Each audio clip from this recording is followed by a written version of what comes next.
Le réseau de métiers Milieux souterrains et Karst du CNRS et le Spéléo Secours français s'associent une nouvelle fois pour une série de tests techniques consacrés à la transmission des données numériques.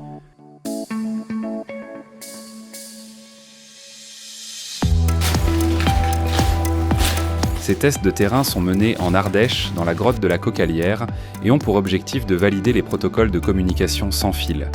L'objectif était de réaliser une communication de données directement à travers la masse rocheuse. Dans un premier temps, une balise émettrice de radiolocalisation est implantée sous terre et le signal est localisé précisément en surface. C'est parti. Et là, on est à plus de 3% de signal. Alors pour matérialiser, j'ai prévu du fil blanc. Ouais. Dans cette direction-là. Attends, bah, tu bouges pas et je m'assure qu'il aille au bon endroit. Donc la balise, elle émet à 1000, un peu moins de 1025 Hz. Bon, après j'ai eu le gain par défaut, le verrouillage de phase qui est bien fait. On reçoit les 3 lettres ABC là, qui sont émises à la place des bips, donc ça valide déjà la communication de données. À toi. Ok, bien reçu. Donc tu nous dis quand on passe sur la transmission des messages. On a installé donc la balise d'émission donc en position verticale. Ils ont placé le récepteur tout en haut. Et cette balise, elle permet d'envoyer des informations qui sont détectées par ce capteur qui est ici. Un datalogger développé au laboratoire I2M de l'Université de Bordeaux est connecté à la balise de radiolocalisation développée par le Spéléo Secours français.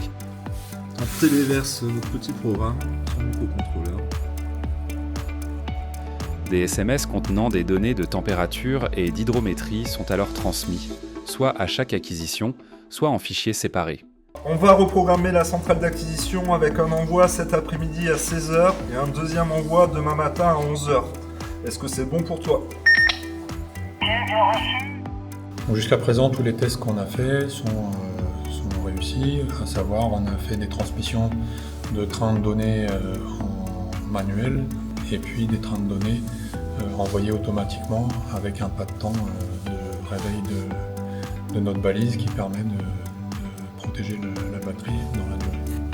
Les tests sont concluants et permettent d'envisager à terme de pouvoir équiper des sites souterrains avec téléversement vers la surface des données acquises sous terre.